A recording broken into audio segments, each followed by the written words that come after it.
Hello, everybody. Welcome back to the podcast, to On Air with Ellie Balloons. I'm Karen, and I'm Andrew. this is Andrew. Thanks to Tough Tex for sponsoring today's episode of On Air with Ellie Balloons. Shout out to our sponsor, Tough Tex. They've been great from the very beginning. So it was nice to have them on the podcast last episode. So if you haven't watched it, check out the last episode. You'll find Allison and Meg from Tough Tex, who are our official sponsors. So today, Andrew actually doesn't have a timeline, or what would you call it? I don't have notes. I don't have outline. I don't have an agenda or topics to talk about. He doesn't have it this time because last episode I said I would do it. So I have a few questions for him, and we'll see how this goes. Ready? Wait, should we recap first on Love is Blind? Or is that on your notes? It is. Oh, never I brought mind. my phone with me, so my notes are on my phone. And then, yes, Love is Blind is actually on my notes. All right. So, take it away. Take it away. have you watched all the way up? I have now watched all the way till the end. Yes. Okay. What were your impressions? What did you think? Were you expecting any of it? Oh, man.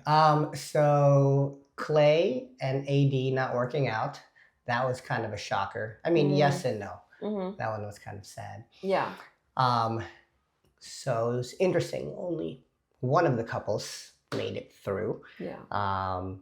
But I do think it was a good idea. Clay wasn't ready to get married, and he wasn't 100% personally there yet to make that kind of commitment. Then don't do it, because marriage is a big deal. I did think it was a really nice moment when his parents were talking. Clay's parents? Yes. Yeah. I feel like for them, like, I guess AD did kind of like try getting him to just kind of be like, okay. I really thought that they were going to end up together. I was like, he's going to be convinced that they can work out, they can make anything work, and then they'll be fine. But I don't know. I guess it's good of him that he recognized like he wasn't ready. And I know it's all like TV and like they have contracts and everything, but I'm glad that he didn't take that step just to be like, yeah, let's just get married. So, but why did he go on the show if he wasn't ready to get married? That's a good point. That's my only thing. Yeah, that is a very good point. I actually didn't think about that until right now. Because you do kind of go in with the mindset that you're supposed to meet someone, fall in love. Yeah. And then at the end of it, and all things go well, you find a real good person. Then you get married. Yeah. I think maybe he wanted to be okay with it. Like maybe he thought he was up until he realized like how vulnerable you have to be in that position, because you're not really going off looks, which is what he was pretty much used to. Because he tried to get AD, right, to tell him what she looked like. Oh, yeah. So maybe that like part of it, it's not that maybe he didn't want to be with somebody. It's just, I don't know, he didn't really think it through, I guess. But that moment with his parents was really nice. And then, what was the other couple's name? The one that actually made it through. Oh, I can't forget their name. I mean, to be honest, I don't know. They weren't that interesting, but like they were pretty solid. Yeah, I feel like there was no doubt that they were going to make it till the end. He was the guy with the red hair, kind of looked like a surfer. Yes, okay. And she was Puerto Rican, I think, or Dominican. I don't remember, but she was some sort of Hispanic. But yeah, everybody else, I mean, the Lauren and Jeremy drama, like that kept kind of going on, but that was weird. Yeah, but you're caught up. Yes. Season 6 is done, so we'll see what happens with everybody else. But I think now some of them are going to be on that show that's Perfect Match. What is that? I think it's people from different shows, like other shows that have tried to like be on Love is Blind or any of the other ones, and then they come I thought they all end up on Paradise Island one day. I think that's from The Bachelor, if I'm not mistaken. I don't remember, but something along those lines. So we'll go from Love is Blind to Perfect Match and see where everybody ends up, but we'll see. I don't know if I have enough time for all these shows. It's like a once a year Love is Blind. Did you ever watch the movies that you mentioned last time, or you still have not watched them? I have yet to watch Dune because I have been under the weather for 2 weeks. And today is probably the best I've felt in literally 2 weeks. Yes. But Dune, not yet. Very excited. Lots of rave reviews. Mhm. Steven saw it. Did you see it? I did not. Have you seen the trailers for it at least? Dune 2? Is this the one that you're telling me about? Timothy, Zendaya? yeah, Zendaya and Timothy Chalamet. That's his name. I saw it. I saw the trailer because Did you see Dune 1? no. Oh, okay. I think that's why I didn't want to go watch Dune 2 because I feel like I had to watch Dune 1. Okay. So no, I haven't. But are you feeling better now? Did it affect you at all at floats? It definitely affected me at float. If you guys didn't know, Andrew stuck through the entire float and was on and off losing his voice, and I was trooping through it. Yeah, he really, really was. Like, you were, what's that audio that's like? Bus, club, another bus. Literally left here, got on a plane, went to float, went to the event, back to back to back, and then finished, and then came on a flight, came back, and then straight back to work. So No, I got sick when I got back. that's true. I had to take a day off on Friday because this weekend it was not good. Yeah. But you and a lot of people. I was not the only one. Yeah. So I did notice that, but that's what you get for having a convention somewhere that's very cold. But actually, thankfully, it wasn't that cold, and it really wasn't that bad. I'm happy I was able to make it through. Yeah. And actually make it to the gala. I've never seen the gala before, so that was nice. And yeah. Overall, how would you say your experience was at floats? This wasn't your first time. It was your third one? I think it's my fourth. Is it? No, third. It has to be third. I don't know. 18, 20, 22. Yeah. I don't know if you count Fulcrum. I think it's my fourth float. Okay. Well, And then there was Fulcrum last year. So I thought it was great. I mean, the level of decor, both from the competition side, both from the vendor side, the decorations all around, how many people there were, that was definitely way above and beyond what I've seen at previous floats. So kudos to Steve Jones and Float for producing such a high quality event. And what else is there?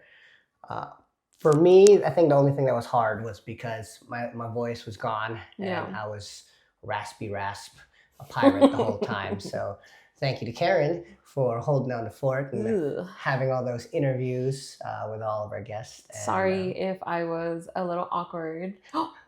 It's the first time that I've gotten to meet a lot of you and the first time at Float. So it is where I'm working on it, on having better, what is it, social skills, I guess. You are great. It was nice, really nice talking to all of you and getting to know all of you. And I met some of you where we like recognize your name here from your orders. But it's really different and very nice to finally get to put a face to the name. And you guys were all really sweet. Being there for the first time and seeing all the decor, from what I heard from everybody, it was maybe the first time that the decor was like from the ground to the roof, and it was head to toe. Everybody went all out, so no one missed a beat. Yeah, everyone brought their A game for sure. Yeah, so it was really nice to see everybody. You and Andrew, you and Steven did our booth. How was your experience doing all of that? Oh man. So we did a lot of the booth here, and shout out to Nikki for making our flower wall and adding all the details and just making sure everything was tight with that. So it looked great. Building the booth wasn't bad, but we were strapped for time because we technically started our booth late. Everybody else had been building their booth since 8, 9 o'clock in the morning. Oh. We didn't get to our booth and let alone started opening boxes until 5 p.m. Was that Saturday or Sunday? On Saturday. Oh, okay. So we only had from 5 to 9 to organize, open our boxes, and then actually start building everything. But it worked out. Oh man, this was just different, I think, because one, there was probably 30% more people than normal. 2, it was go, go, go, go since we landed. You know, from the wee hours of the morning all the way until midnight. And I think the only thing that held my experience back from being at a 10 out of 10 was because I wasn't 100% myself. Yeah.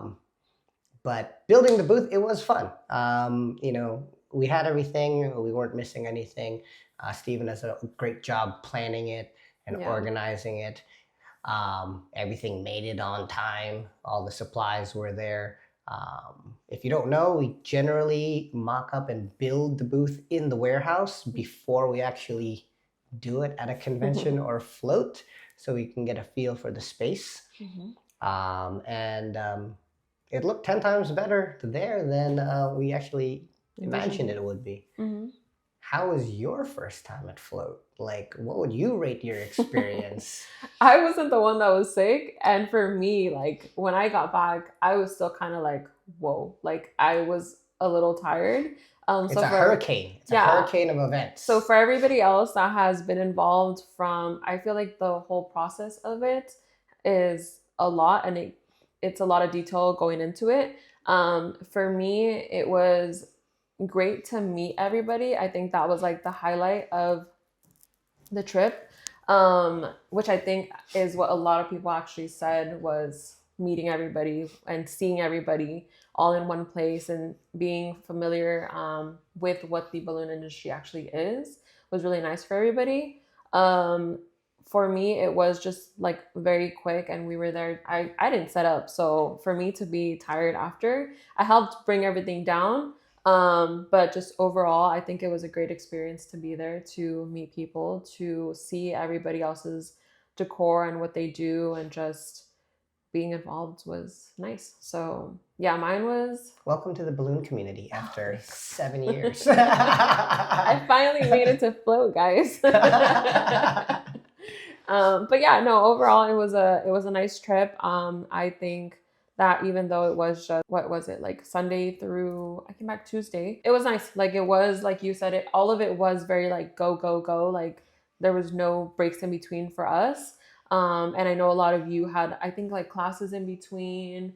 And I think I still missed a lot of the stuff that like people had out on display. Like, I don't think I ever fully made it around to like see everybody's work. But I've seen a lot of the pictures on Instagram, on stories, and like everywhere. So you guys all did a great job, and I hope you guys enjoyed it as much as we did, I would say. So we did. Yeah. No, I thought it was really, really cool.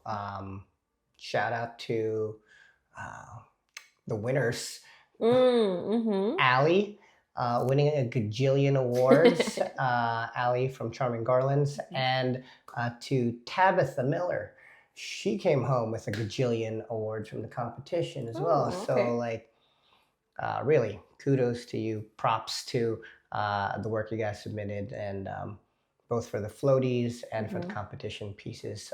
They were amazing. So yeah, if you guys haven't seen the last episode that we did, you'll see some interviews of some of the people that were there. Some of them competing, some of them were delegates. So, and Allie is actually one of them that was on the video. So check out her interview so that you guys can see her reaction to her awards. But well deserved. Yes. Well deserved. Yes. Coming back from Float, someone had a question for you. And that question is, what is a day in the life of Andrew? What is in the day? Yes. Oh, that's interesting. Yeah. That was the question? That is a question. Oh, man. Okay. So my day is pretty predictable. I think you know for the most part, but anyone within my smaller circle kind of knows my regular routine. Wake up and get ready within like 20 minutes. I don't like to mosey and take a slow... It doesn't like slow mornings. Slow mornings. But I will jump on my motorcycle and I will ride to work. It's only about a mile and a half down away from work, so I'm very close to the warehouse. But once I get here, I'll probably open up my emails first and see if there's anything like important that I need to get to immediately. from there, I'll kind of assess what my projects are, what I want to work on for the day. So there's going to be things that are coming up in the next couple of weeks. There's going to be stuff that I need to kind of get done today. And there's going to be stuff that I need to get done the next couple of days or so.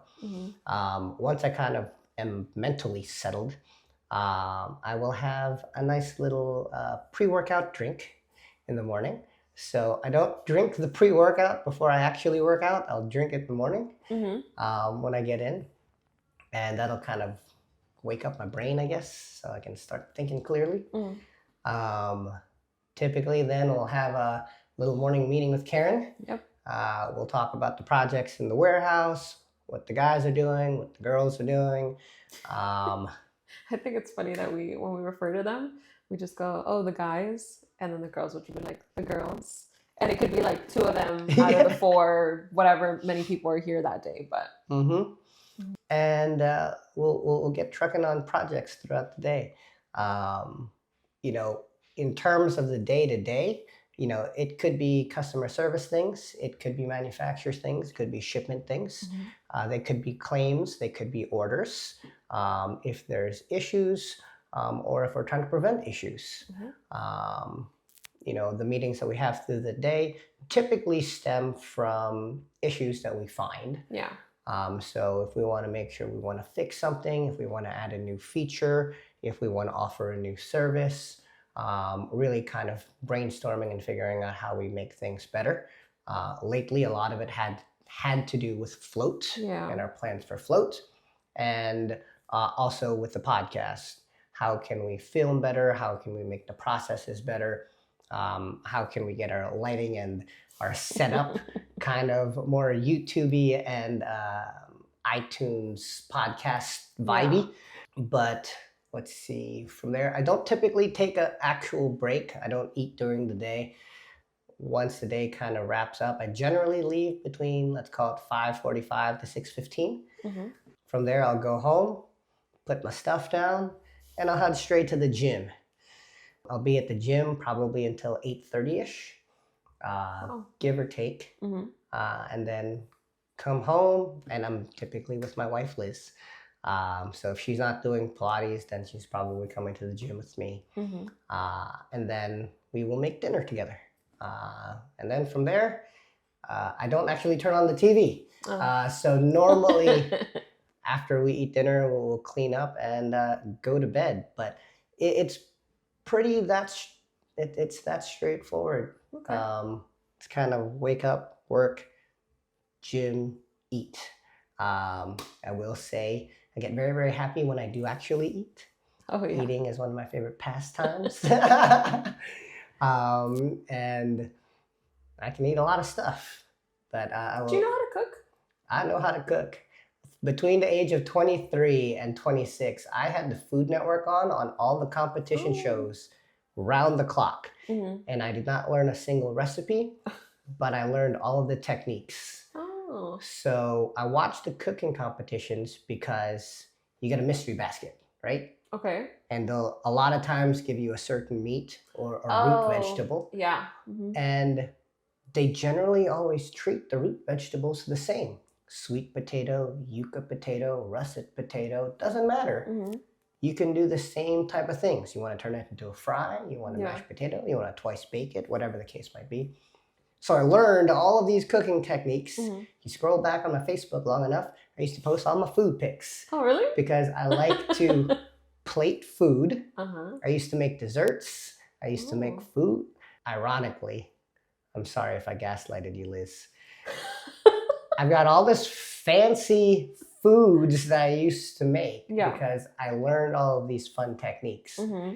And I think one of her most favorite foods that I can make is just fries.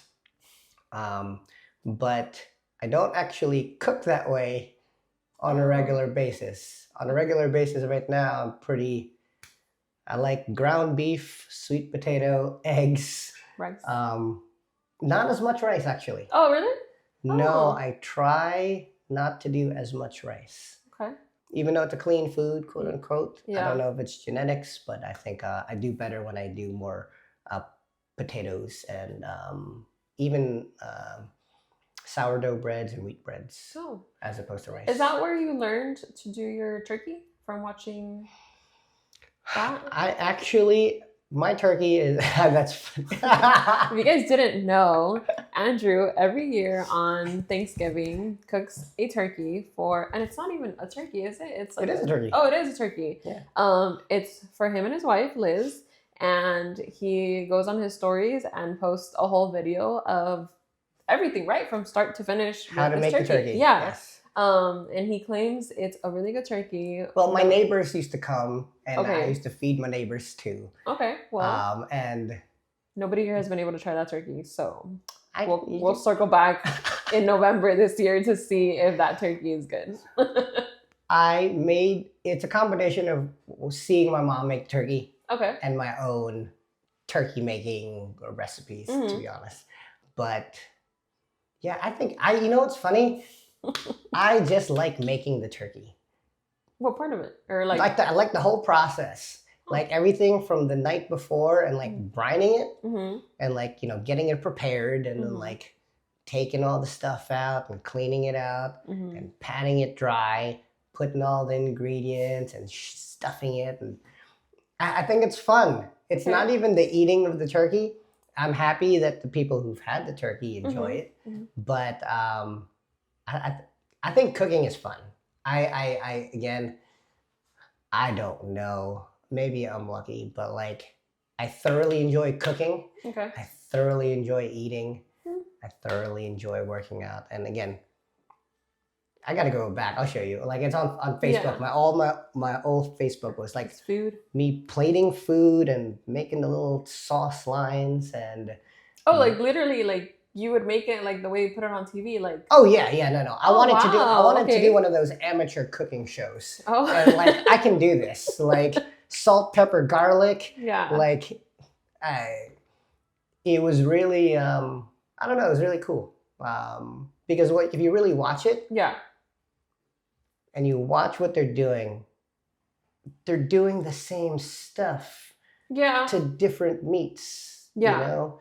Now there are things that you kind of have to know, like when you overcook like a Chilean sea bass versus a snapper. I don't even know what that is. It's delicious. Oh well. Highly recommend. You can get it at your local grocery store. Okay. Check it out next time. It's a whitefish. Okay. But yeah, no, it was fun. I used to put like little edible flowers on there too. I made my own ice cream. I used to make, oh man, good times. Oh, my metabolism was a little bit faster back then though. Well, whenever you make something, we'll have to try it. But we'll do a potluck one time and then we should. We've never had a potluck since you've been here, huh? Nope. We used to have potlucks maybe like the year or two before you started working here.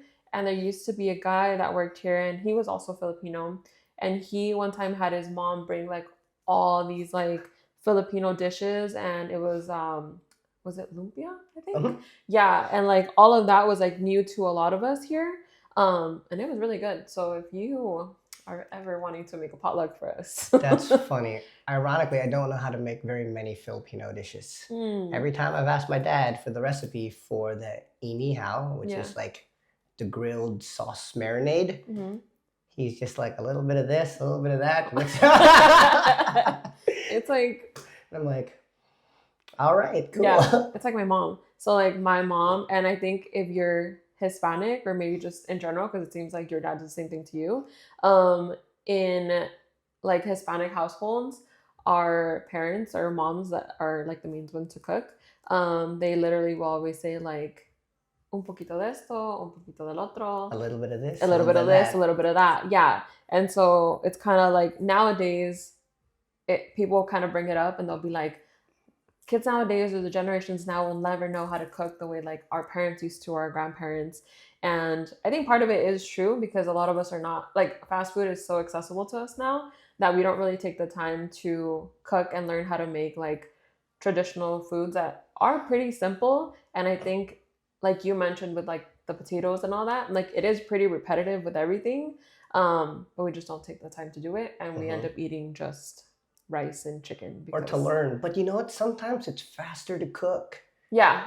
Like, That is true. I mean, even now, like I went to Cane's the other day, and you're not really getting anything special. Like it's literally just fries, chicken tenders, and a piece of bread.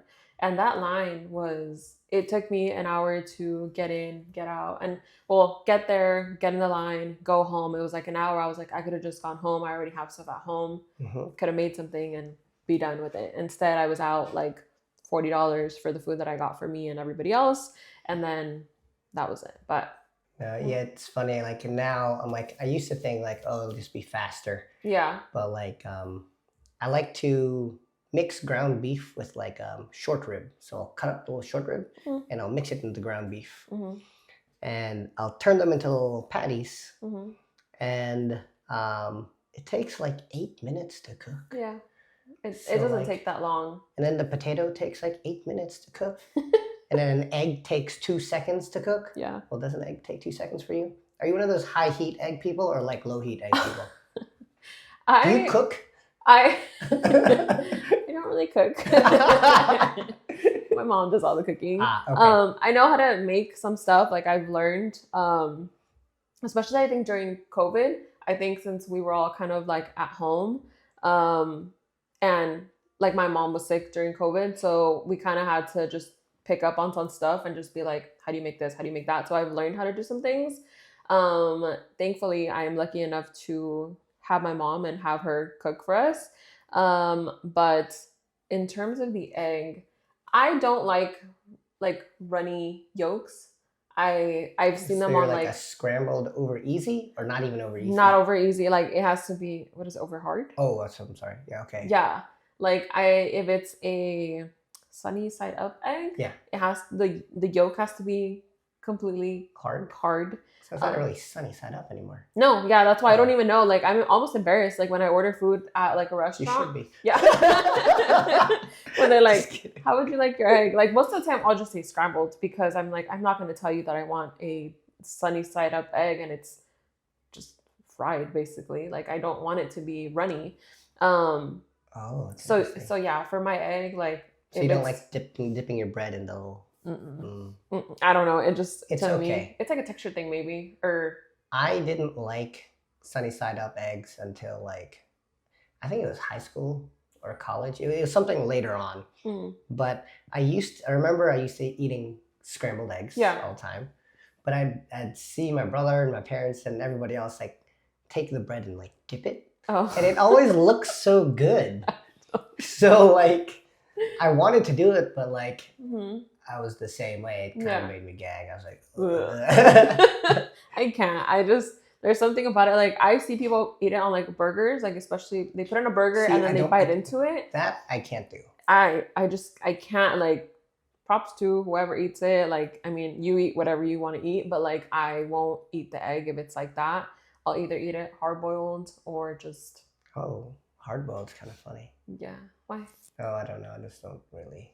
Oh, really? Eat hard-boiled eggs. I do. That's just like random. Sometimes I'll be like, I just want a hard-boiled egg. I won't buy them if they're from like the market, because I know the stores carry them now like pre-packaged and they're hard-boiled. But to me, I don't know. It's just like a weird thing. Like I have to make my own egg if I'm buying it like that, or if I'm eating it like that. Okay. But anyways. Whoa, good question for the audience. How do you eat your egg? Over easy, sunny side up, scrambled. Are you like me, or are you like Andrew, or like do you like none to dip of it? us? Because I like to dip it. Or do you not like? I saw this video the other day, and I don't know how we ended up talking about eggs right now, but so my sister doesn't like eggs at all. Yeah, she'll eat them, but only if it's like egg whites. But sometimes she says the egg is too eggy. I don't know what that means, but I saw a video the other day of this girl that was like, you don't get it or something if the egg is too eggy, like you'll know. I don't know. The point of it is like some people say that egg tastes too much like egg, just the way sometimes chicken tastes too much like chicken. Tell me if you guys can explain that to us, or if you guys even know what that means, because I don't know, like what, like especially when you. What does that mean? Like, I don't know what that means. You know when you also like bake a cake and you put eggs in it, and then like my sister will be like, it tastes too much like egg, and I'm like, what are you tasting? Like, I don't taste it. But for her, even when she does eat eggs, she's just like, no, I can't. Like, it tastes too much like egg. And I'm like, what do you want it to taste like? That's like, interesting. Yeah. I was going to say, I want it to taste like Yeah. egg. If it's not, I would be concerned. Yeah. So I don't know, but maybe you guys can clarify that. And if I find the video, I don't know, we'll post it or tag it or something, because I think that girl explained it kind of well, but I just reminded me of my sister, and I don't know how we ended up talking about eggs here. But my next Fair. question, going back to what you do in a day, is what is your favorite part throughout your day?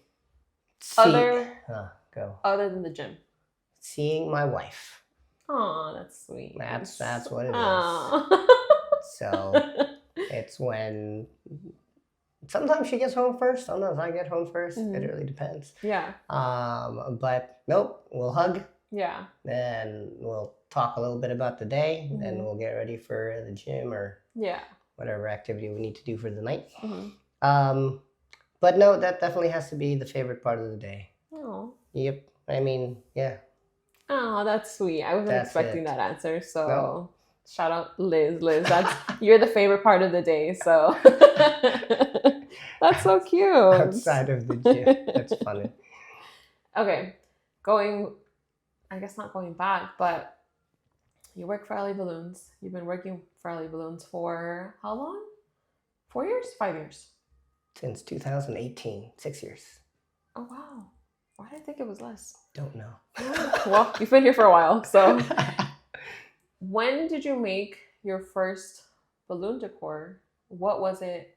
How did you make it? Oh, man. You know what it was? My wedding. I was like 3 weeks in, and I was like, I work at a balloon store, and Scott let me borrow a helium tank. So brought it to the wedding, and I basically made a balloon wall. I just had like a couple bouquets behind, and I had mono-lined it across the thing. It was kind of windy, so it worked out. But I remember it was like rose gold, silver, and like pearl white. And that, it's so funny because I'll see pictures from the wedding, and we have a ton of pictures with that backdrop kind of there.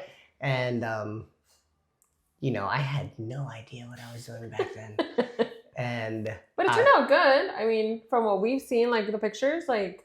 It was simple enough that, like, thankfully I didn't really go for anything.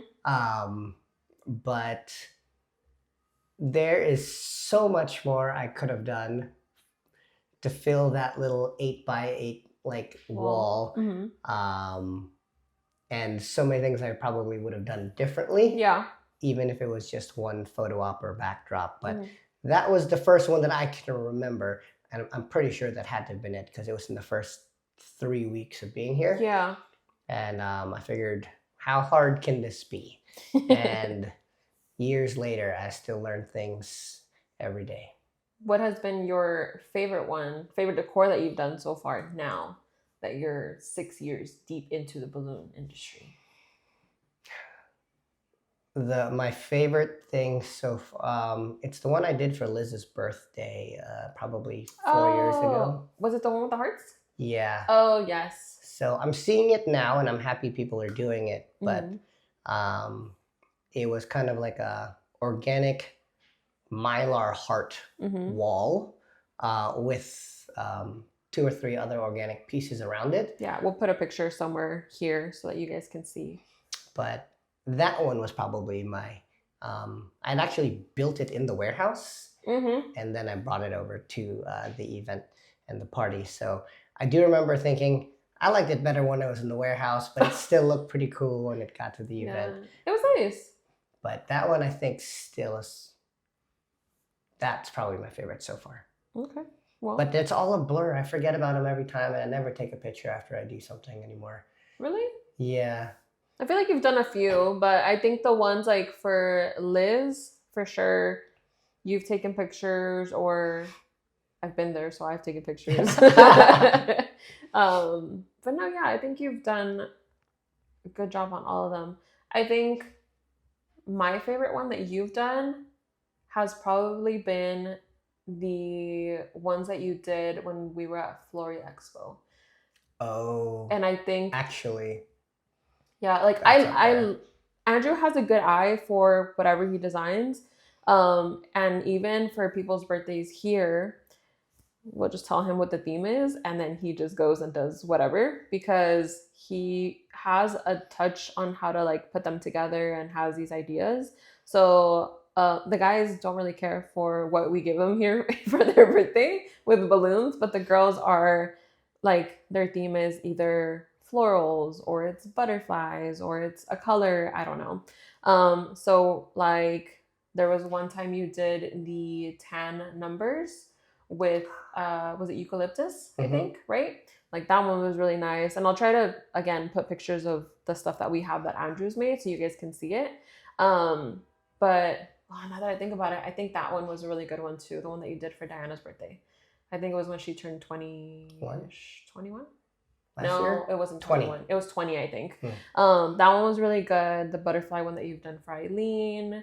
But I would have to probably say that my favorite one in terms of like organic decor was the vision that you had for the Flori Expo. Because I think that one turned out really well.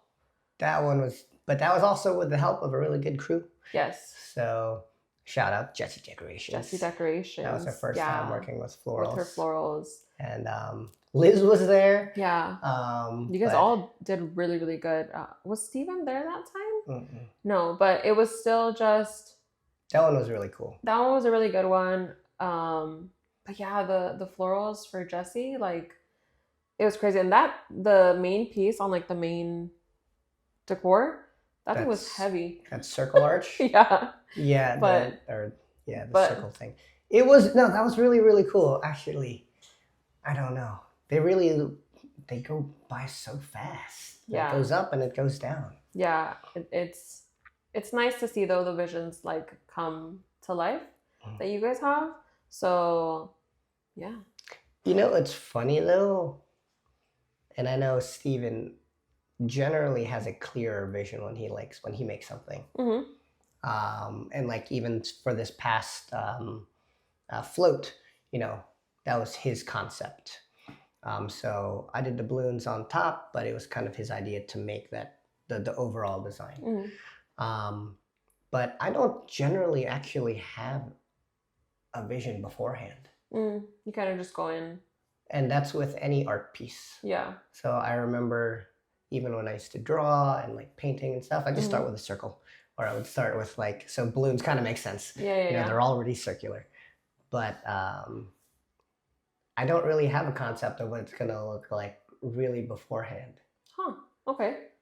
I just go and I work with what I got and I work with what I see. But that's also what makes me an inefficient decorator and why I don't do 5 or 6 or 7 events in a weekend. Yeah. Like many of our the businesses that we work with do, which is great because they're so fast, they're so efficient, and they have a clear vision of like what it's supposed to look like when they're done. Yeah. And they can be in and out in like 30, 45 minutes. Yeah. Where me, you know, it might take me 2 or 3 days. If you could teach a class with everything that you know up until now, what kind of class do you think you would teach? With everything, you mean balloon related? Yeah, balloon related. Oh, that's interesting.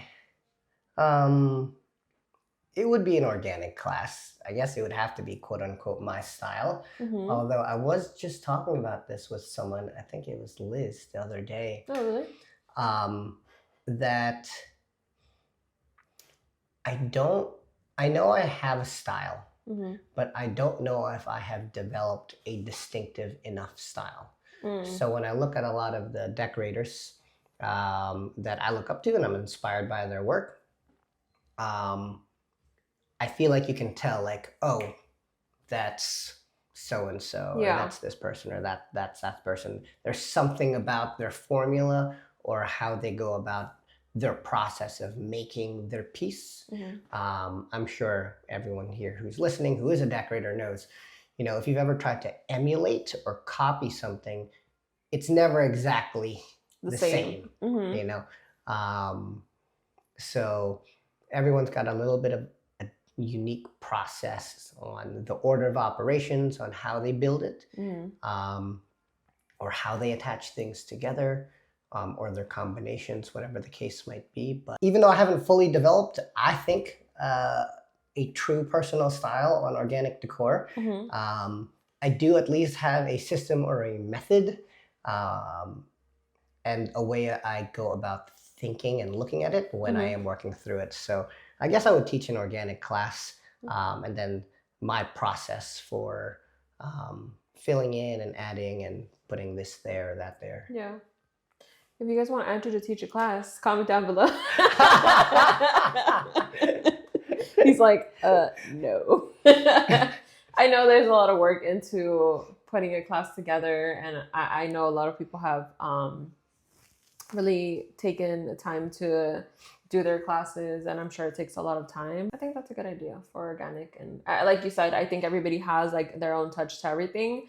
I know that there are people that will I've seen it in more like the baking side, where people will say, like, sometimes they'll ask for inspo, but they'll say your cake is not going to be the exact same like this. If you want it exactly like this, then you should contact the person that you're getting this inspo from, because a lot of people don't want to I guess in a sense steal somebody else's work, and they also want to have fun and have that like creative side to them and be able to add their own touch to it. So I think that is, I guess everybody has their own style to it, but that's a good answer. Organic decor by Andrew. Organic decor by Andrew. I will do my best. If you weren't, although I do like teaching, and like I think no, it would be interesting. It would be interesting. We'll see. Maybe in the future, Andrew will be a CBA and teach a class. I think I would have fun doing that, actually. Yeah. If you weren't at Ellie Balloons, what do you think you would be doing? Oh, that's a great question. If I was not at LA Balloons, that's interesting. Okay, there's a reason I am not a trainer. So I can train people, know how to. I've done it before, but it is not my profession. I'm wondering. I don't know. There's so many different things. Okay, you know what? There's options. Maybe I would own a gym. Okay. And I would own a gym. Although the thing with owning a gym for me is I want it to be I want it to be the place that I want to work out in the environment that I want to work out in, and not a place that relies on making gym sales. So I think that one for sure, maybe. That's an option. For sure, maybe. Maybe I would start my own business. I don't know. Have you ever had a business before? We did. So, yeah. So back in COVID, me and my wife, everything shut down, and I came up with the bright idea that I would learn how to sew and learn how to make masks. We ended up finding a washable filter that had a very high rating, and we ended up selling what we called meat masks. And we did that for a while, probably like a year. Yeah. And it was great. You know, we although at the same time, it was at the same time that LA Balloons was getting really, really busy. Yeah. And I no longer have this business, but it was definitely a great experience. And I remember thinking, oh man, should I be spending $150 on a sewing machine? Like when we don't know if we're going back to work and everything is closed and nobody knew what was going to happen, etc. And, you know, that ended up paying for itself, you know, within the first like 2 hours. Yeah. but you know, we literally were steaming, cutting, sewing, packing, stickering, shipping masks from our apartment. Yeah. And great experience. We slowly transitioned into like a couple accessories and some beanies, but I didn't feel like I could devote the time that I needed to, and still be 100% at LA Balloons. So we kind of put that guy on pause. So who knows? Maybe we'll bring it back to life. I was gonna say, do you think that you will make a comeback with? It probably wouldn't be with masks, but yes, that would still be a possibility to bring back some version of that business into the athletic clothing world, so to speak. Okay, well, we'll take that as a hint and see if maybe Andrew does something in the future. What was my other? Did you answer my question? Good question. Oh, what would I be doing? Yeah. I guess I don't. I guess something fitness related. Maybe it sounds like, right? Maybe. That's funny. I don't know, because I guess what I'm leaning towards is saying that maybe I would have my own business if I wasn't working at LA Balloons. Okay. And that's the route that I would take. But, you know, I did spend 15 years in retail, opening up stores, training people, hiring people, and doing all kinds of things. So maybe I would still be in that path. But I know at the time I started working at LA Balloons, if I wasn't working here, I was either going to be working for Adidas or Equinox. Oh, okay. So LA Balloons happened to be the one that won my heart. We want Andrew over Adidas and Equinox. So, well, Andrew's a very talented person, and he is a man of many skills, many talents, I guess. Thank you. For those of you who don't know, but if you do know, then you know how... I still think Steven is the most talented person I know, though. Steven is also a man of many talents. He can dance, he can act, he can draw, he can edit, he makes his art with his balloons. These guys are very talented, like both of them. And prerequisite to working at LA. You have to have some sort of talent. Talent show. It's part of the application process. If you ever interview here, make sure you have your talent ready. Okay, well, I have two last things for you. Questions, and then a few other announcements. But I'm gonna have a little game for you. Oh. Okay? And you're gonna repeat after me. Okay? Okay. So, ready? No. Yellow. Yellow. Blue. Blue. Red. Red. What color is the grass? Green. Repeat after me. Yellow. Yellow. Blue. Blue. Red. Red. What color is the grass? What color is the grass? Okay. I've seen it going around on TikTok and Instagram. But there was one video that lasted more than 30 seconds where the guy was like, what color is the grass? He's like, how many times do I have to tell you it's green? And he was getting frustrated, and the guy's like, you're not listening to me. I said, repeat after me. So you got it. Fair. Yeah. And then the last question is, do you have a favorite song at the moment, or a favorite song in general? Oh, I do, which is weird. Okay, hold on. All-time favorite song, I'm on a Boat, Lonely Island, look it up. Just FYI. For adults only, don't listen to it in the car. Good disclaimer. But, what is it called?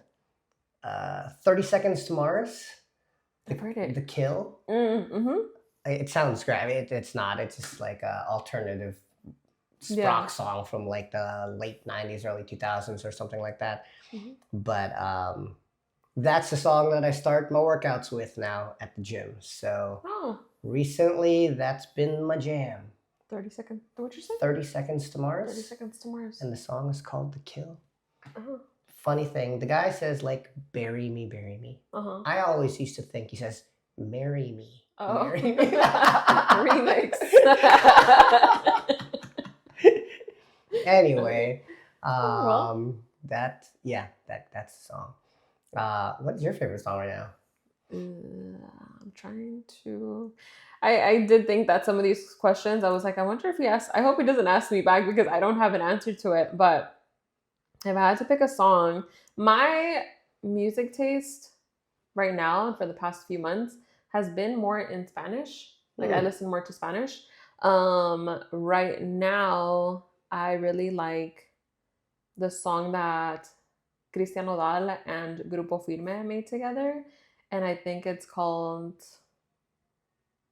I don't remember the name of the song, but it's the newest one that Cristian Nodal and not Grupo Firme. Did I say Grupo Firme? Grupo Frontera. I'm looking at you. Like you're gonna know. It's Cristian Nodal and Grupo Frontera. So their song. And then the other one that I like is also, I go back and forth between that Cristian Nodal one and then Fade and Mike Towers. So yeah, those would be my top ones right now. How many songs is that? That's 3 songs. Oh, okay. But I can't think. The Mike Towers one is called La Falda, I think. And then the one by Fade is it Luna or La Luna? Something like that. I have like 3 songs right now that I go back and forth on. So would you say currently, actually, what genre of music is that? The Fade one and Mike Towers would be reggaeton. And then the other one, I guess it's considered like regional Mexican. Interesting. Yeah. Okay. So I have very different, like my music is like that music that's like 1 minute, like my songs is like Spanish and it could be sad, it could be happy, I could dance. And then the next second it's like, I don't know, what's a sad song in English? Like it could be sad in English, it could be One Direction. Aerosmith. Like, yeah, like there's just random all over my playlist. But let us know what your favorite song at the moment is, because I actually need new music. I think I'm getting tired of my 3 songs that I'm like, you know, when you find a song and then you're like, play it back and like, yeah, over and over. I'm infamous for that. I remember when you went through your Shawn Mendes race. We listened to Shawn Mendes. Oh, yeah, that monster song? Yes. Yeah, that was Justin Bieber. Yeah, there you go. We would literally come into work and he would just be like, hey, can you play that song? or like it was already playing or something and we would just be like, I'd be playing it in my office. Yeah, no. Yeah, like, but yeah. I don't know. Sometimes when a song, it's like my anthem. Yeah. But it's also, okay, it's funny, all these songs sound sad. I do like, was it like the Jason Mraz, like folk beach songs kind of thing Mraz too? Is good. Yeah. I think every time Diana hears that song, she was like, think of me. Yeah, but I think I'm definitely at that point where I need new music. I have old songs on there. I'm just discovering like songs that I used to listen to back when I was young, back in middle school or something. And I'm like, oh my God, I forgot about this song. And so I'll listen to that. But let us know what you guys listen to. Let us know what your favorite song is at the moment or something that you guys just, I don't know, want us to listen to. Other than that, my only other thing was our next event is going to the chapel. It is sold out if you didn't already know. We will be there. I say we, but I still don't know who's coming with me. But you won't be alone. I will be there and I won't be alone. And hopefully I get to meet more of you and make new friends, new connections. And yeah, so and then that's it. Do you have anything else that you want to say? Thanks to Tough Tex for sponsoring today's episode of On Air with LA Balloons. Shout out to our sponsor, Tough Tex. They've been great from the very beginning. So it was nice to have them on the podcast last episode. So if you haven't watched it, check out the last episode. You'll find Allison and Meg from Tough Tex, who are our official sponsors. That's it for today. See you guys on the next one. Bye. Bye.